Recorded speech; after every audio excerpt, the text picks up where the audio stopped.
Yeah, I mean, we're rolling. Oh, okay. I kind of want one of those fans. I was mentioning to Graham that I wanted to turn a fan on because it's rather hot in here, Yeah, but and the yet we fan have would make microphones noise. going, Yeah. so So I want one of those like airless fans. You know, it's the just a hole. It's just like a yeah, thing. that's what it's Uh, called, the hole. how a hole do. Not to beat a dead horse, but it's super weird because it's just like Yeah, it's just this. a circle. Yeah, a It blows circle. air at you. Like I always feel like if I stick my hand through one, or like it's just this open thing. It's like, look, there's nothing here. You could just stick your hand right through and it'd be fine. And then like the second I stick my hand through, it's just gonna be like chink. Gotcha. This actual fan is just always on and super fast. Yeah, it's a combination between like a bear trap and a Venus flytrap. I guess if you combine those, you'd really be able to trap anything, huh? Those are kind of the two ends of the spectrum on what you can catch. Yeah, yeah. So what are we doing this week, Graham? Well, I'm Courtney. I'm Courtney Cole. I'm Monica Peck. We're the Sisters of Savings from Hare Chevrolet because this week we're talking about radio. We're gonna make radio better. Oh, hey, that was actually really good. I had no idea where you were going with that. Yeah, so let's roll the intro.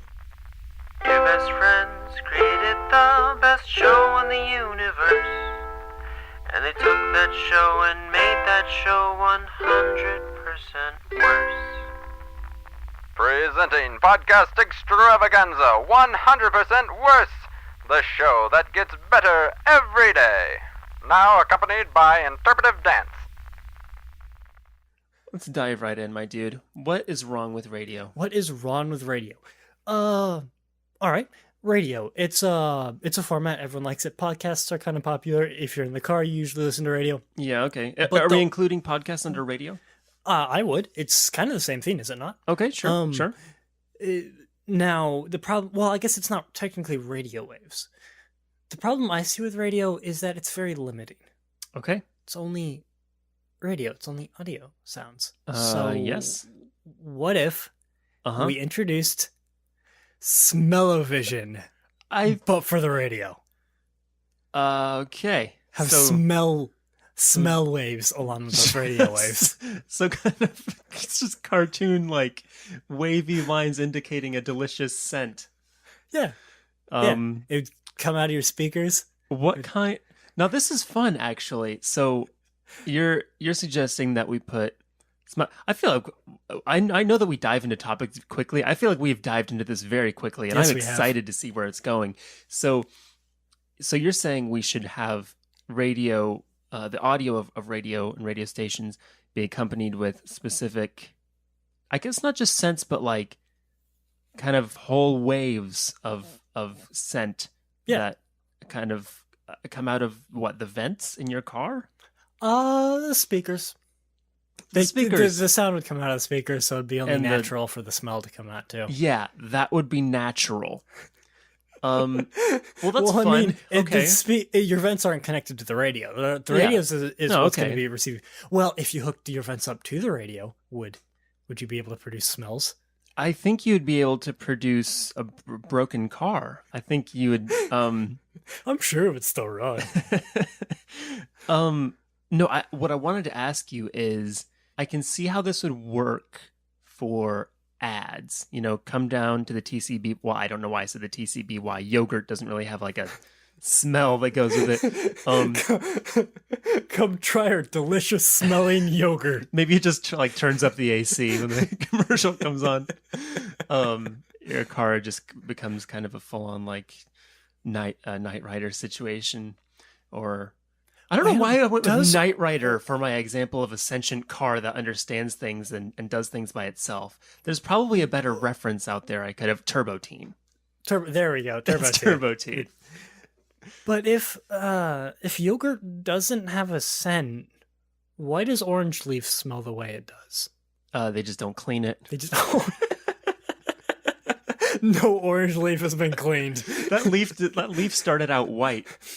It's just been there a long time. That leaf does not go in for biannual dental checkups.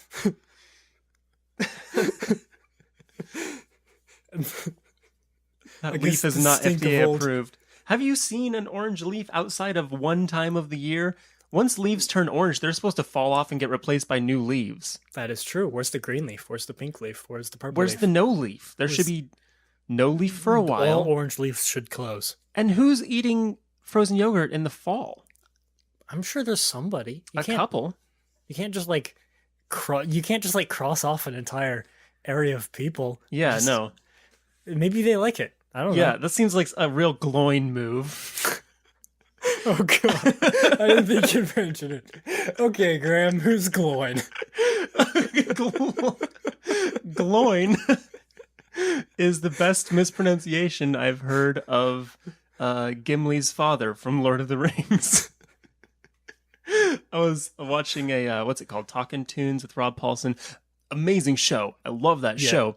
They had the cast of the Justice League on, and they were reading from Lord of the Rings, and they did not know how to pronounce the names of anything from Lord of the Rings, as you don't if you're not a massive nerd. And I heard the words Gimli, son of Gloin, come out of somebody's mouth, and the two of us spent a very long time in the car earlier today talking about the various things that Gloin might get up to. Sort of the number. I'm Gloin the dwarf. I'm Gloin the dwarf. So Gloin the dwarf goes into Orange Leaf and during the fall, and they're not even open. He just kind of goes in. Just goes in, fills up a bowl with just gummy bears and a couple Reese's Pieces, and then pays $12 for that. I say that like it's not something I've seen people do. How's it supposed to be pronounced? And here's an interesting question for you. If you're a writer of high fantasy, how do you get people to pronounce things the way you want them to? Because high fantasy has a lot of like elvish and like unpronounceable names to what most readers are going to see. So but if you put a little how to pronounce it in here, it kind of feels like a dictionary, and it kind of feels like you're taken out of the story. So how would you do that? Well, I'm not going to say how I would do it. Would you just have a character yell their name in the intro, but very long and drawn out? No, they actually, you open the book and then the various smells that waft from the pages tell you how things should be pronounced. No, it's interesting you should mention that. First of all, it's Glowin', but except it's not, though. It's Gloin now. It's from now on, it's Gloin. There's no possible other way that can ever be pronounced by me. Well, I don't know how Tolkien did it. I mean, I assume that he probably did write it all down somewhere as he was wont to do. But I know that Robert Jordan, in the back of all the Wheel of Time books, there's like a very lengthy pronunciation guide to like every name of everything, or every like species, or like sect of people, or anything. It's all there. Now, does anyone pronounce anything correctly? No, because it's very long, as you said. It's like a dictionary. What I was going to ask earlier, before you started talking about Gloin, is how would you assign the smells for different, not just different like commercials, like, oh, apple pie commercial, it smells like apple pie, kind of like your typical Disneyland aura. Okay. But like do different types of songs have different smells? Oh, sure. Okay, then I'm going to throw some types of songs at you. Okay. And I want you to tell me what they smell like. Okay. We'll start out simple. Pop song. Say like Pop Carly, song. like Carly Rae Jepsen, just kind of Sure like thing. bubble pop. Plastic and hairspray. What does plastic smell like? Have you ever smelled plastic?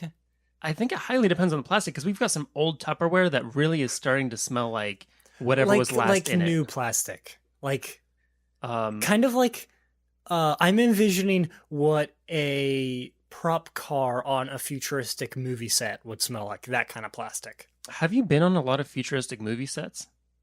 Hasn't everyone? Yeah. That's where I met my friend Zoin. He's from the future. He's the great grandson of Gimli. Okay. Country song. Country song. Oh, that one's too easy. Dirt roads and rubber. Okay, Dirt Roads and Rubber. It's better than what I was going to say, which is KFC. Not that they really come on the radio that much, but death metal. Body, Sweat, and Broken Dreams. Okay, yeah, that's my favorite Green Day song, actually. Body, Sweat, of Broken Dreams. Yeah. That's how we write the memes with our body, sweat, and broken dreams. Oh, okay, the diamond, jazz. Jazz? Ooh, now jazz is going to be like a nice oak. A nice oak. A nice oak. With the tomatoes sliced really thin. And the mutton's nice and lean. So perky. I love that. Okay, I don't know what else comes on the radio. There's some weird stuff that plays on that one alt station that goes on all times. Okay, one more, classic rock. Classic rock? Bear in mind, you've already said body sweat. I know I've already said body sweat, but that's because death metal would have more body sweat than classic rock. Okay. It's gonna smell like spandex and weed. Okay. Okay. I don't know if I would have... A lot of weed-smelling spandex. Weed-smelling spandex. Now, I assume that you're more thinking of, like, stadium rock. Kind of your... Okay, so if we were going to go, like, more like... I'm thinking, like, John Cougar Mellencamp. Like, okay. Like, Americana, like, I don't know, Bruce Springsteen. Okay. What would they smell like? What did hair smell like back then? What did hair smell like back then? I'm curious. Let's ask Grandfather. He lives up in the attic. Grandfather? Yes? What did hair smell like back in your day when Bruce Springsteen was running the country? It was awful. Do tell, Grandpa. The reason we had afros is the stink would hold it together. You didn't use any product at all? What products? You're saying that the afros were held in place. Now, this is fascinating. Surely by the power of the stench that emanated from Mr. Bruce's crevices and regions? Well, naturally.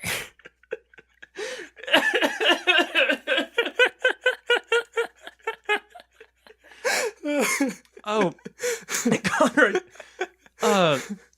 we just got a letter pushed through the mail slot while that was happening, and looks like it's just open this. Yeah, it looks like it's a letter from Bruce Springsteen's lawyers, and gotta shut it down. No, actually, sorry, I just reread it. They said more of this. More of this. Really needs the publicity. We've been kind of on a downhill spiral. My major concern with radio, kind of the state of it right now, I'm concerned about what kind of the fate of the radio star. I'm worried that video may have played a role in the demise of the radio star. I did have one plan. I thought it was possible that we could rewind, unless you have any concerns. No, as long as you be gentle and kind. Do you think it's possible we've gone too far? Gone too far? Yeah.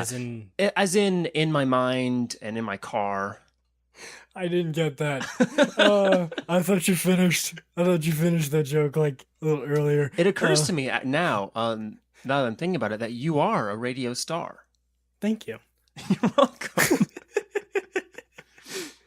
I don't actually know that full song, so nobody knows that full song. You can tell when they're singing it that they're just making it up as they go. But we need to get some private investigators. We need to bring video to court. Yeah. We need to right the wrongs, so to speak. Mm-hmm. Yeah, my one problem was last time I tried to hire a private investigator, I picked up a misprinted phone book. This joke takes place in 1995. and hired a private instigator, and he just went out and punched somebody and then came after me, so that was a real problem. And then I tried once again to hire somebody to find whoever had been tailing me for weeks. But then that time I hired a private investor, and I actually made a fair chunk of change from that, but I still never found the guy. What? I tried once getting an inspector. All I got was the Spanish Inquisition. Oh, was not expecting that. No, must don't. This was a failed attempt for me to try and figure out anything related to investigator. I did have one quick comment on radio just while we're talking about it, because I guess that is the topic of the episode. Do you know where I could find Shane Company? Because last I heard... Isn't it? Oh, I'm going to be stupid. I'm going to get this wrong, so go ahead and... Last I heard it was just east off I-69 on 96th Street and Hague Road. Yeah, 96th and Hague. Do you know when it's open? Oh, hang on, I'm just getting a word in my ear. Yes, it's open weekdays till 8, Saturdays and Sundays till 5. And do you know if they have a website of any kind? Oh, yes, apparently it's online at shaneco.com. This is only going to make sense to anyone in our general vicinity. That's true. This is a very localized joke. All you need to know is that if you live in Indianapolis, you've heard that commercial your whole life. Oh, I'm looking at the time now. It is actually time for a word from our sponsors. Oh, really? That's cool. Who's our sponsor this week, Connor? Rollerblades. Rollerblades. What can you do with rollerblades? You can put them on your hands. You can put them on your hands. Yeah. What else can you do with rollerblades? You can put them in the microwave. What'll happen then? You'd microwave them. That's what would happen. And then they turn into? And then they spaghetti. You get spaghetti from rollerblades. Of course. You heard it here first. And what can you do with that spaghetti? There are multiple uses. You can throw it at the wall, see if it sticks. That's see if a it very sticks. common one. That's basically our process every week here on this show. You can drop it from your pockets. Yeah. Kind of fumble around a bit. You could throw it over your shoulder like a continental soldier. It's important that you know what to do with your spaghetti. Can you take the spaghetti, put it back in rollerblades, and get a return on that investment? Unfortunately, no. It's a one-way street. Just kind of like you can get into a car. Yes. But you can never get out. You can never get out like of a car. That's true. That's very true. I've had many occurrences where when I got into a car on a one-way street, started driving and realized that the road had no outlets. And that's why I'm calling into this week's episode from my car. I've been driving for about 3 weeks now, and there's no respite in sight. Actually, I'm beginning to wonder why I haven't run out of gas, and I just saw a sign that said Bermuda.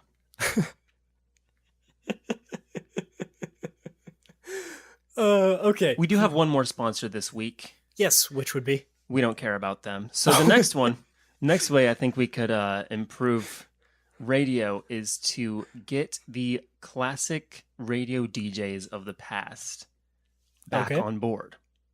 Now, I don't know if you had this experience as much, although you're aware of it. When I was growing up, I listened to a little show called Adventures in Odyssey. And I thought you were about to say The Shadow. Well, no, not yet. But sorry. The most important thing about Adventures in Odyssey, to me, for the purposes of this episode, was a single character called Cryin' Brian Dern. Cryin' Brian Dern. And he was the radio DJ for Odyssey 105, a radio station on this radio show. The reason why Cryin' Brian Dern is so important to me is because when I first started doing recorded speech of any kind, you may remember our early attempts at podcasting, or possibly even some of my previous attempts at recording before that. I basically lifted his voice. And if you're not familiar with Cryin' Brian Dern, here's basically what he sounds like. Hello, Odyssey, this is Cryin' Brian Dern. You're on Odyssey 105 playing the hits you crave. Except this week it's all polka music and we hate it. So he kind of sounds like a cross between an old, an early radio DJ and John Mulaney. Okay. Basically that. So we need to reach out to Cryin' Brian? Yeah, get him back see if on? we can kind of get the Cryin' Brians back. Hear me out. Mm-hmm. How much money do we have to pay Clint McElroy? Well... Is he retired? He's barely retired. He just retired? Just retired. I would pay any amount to have Clint McElroy DJ DJ, every station yeah. that I listen to. Yeah. If I could get John Mulaney to do one of the stations, but just nope. I was thinking about it, and I'd rather have Jeff Goldblum than John Mulaney. Ooh, get Jeff Goldblum to do the weird jazz fusion. Yeah, Yeah. Jazz fusion channel. Mm-hmm. Or get him to do something you wouldn't expect. Like, could you imagine him DJing a pop music station? That would be amazing. Like the songs, that was funky. The songs would come up. Was a bit jumpy, kind of jumping around a little bit there. Give it 10 out of 10 Goldblums. Wow, this one is it's very poignant. I do enjoy the sort of bouncy rhythm of this one. It's very enjoyable. It's delightful, and I would certainly enjoy hearing this song. Perhaps while partaking of a delightful bubble bath, or perhaps a lengthy shower in my own abode. Yeah, forget anything we've said up to this point. That's all I want. I will stop doing this show forever if it means that we can get Jeff Goldblum to DJ a pop music station. I'm still under the impression that we need radio to do a little bit more. Okay. So I was thinking, trying to come up with the best examples of media that the human race has ever produced, and bringing it to radio. Okay. So how can we... The Joy of Painting, the podcast. Okay, yes. Well, go on. Go on. I've bared my soul. I have unleashed my brainchild upon this world. What do you mean, go on? Shall I work further? It's more like you've put your brainchild on one of those retractable leashes that really only allows it to go far enough to severely bother other people who are out just kind of walking. And now that you're trying to pull it back, you realize that the retractable function of it doesn't actually pull your brainchild back towards you so much as it just reels in the slack once you try to catch up. And your brainchild is a little bit stronger than you remember it being, and also doesn't want to go anywhere. I guess what I'm saying is, it's weird when kids are on leashes. I just thought that it was the best example of a TV show that we've ever had, and I think it would do a fine job. Okay, so The Joy of Painting, the audio podcast. Yeah. I don't think it should be a channel, because if it was like a radio channel, you'd flip to it and he'd be in the middle of the painting, and that's a little weird. That's a little weird. You kind of want to make sure you start at the beginning so you can kind of see his process, kind of, go through it with him. You know, I understand that this is a bit for the sake of comedy, describing this painting show as being an audio podcast, and that is very funny, but you act like it's not something I would legitimately listen to every night of my life. See, here's the thing. You think it's a bit. It's not. Oh, I've been Shyamalan'd. It's not a bit. I want a podcast where I can listen to Bob Ross. You realize you can just, grab the audio. You can just have that. Yeah, but I'm a lazy consumer. Yeah. I like things. You're right. No, I like to do things. No, you're right. I shouldn't have even suggested it. That's my fault. I just really had one or two more ideas. When I think of the radio, I think of it as being this enormous entity that is kind of the overarching distributor of for instance, music. Maybe if you're an up-and-coming band, all you want is to get your song on the radio. Okay. That's something everybody wants. And there are so many bands from all over that want to get their song on the radio. Play them at the same time. Play them at the same time. Have an hour every week where you can play every song by every band that wants to get on the radio that week at the same time. Granted, this is going to tip slightly in the favor of louder bands. But natural selection dictates that scenes like this would last longer than Wild. You're right. A louder song in its natural habitat is going to survive a lot longer than a more toned down song. Although if you went like with minimalist music, that would probably be pretty stealthy. I'd imagine that would actually last longer. So it would kind of be like two spectrums. Yeah, Predator I and guess the maybe prey, there's so to the speak. kind of Romeo and Juliet.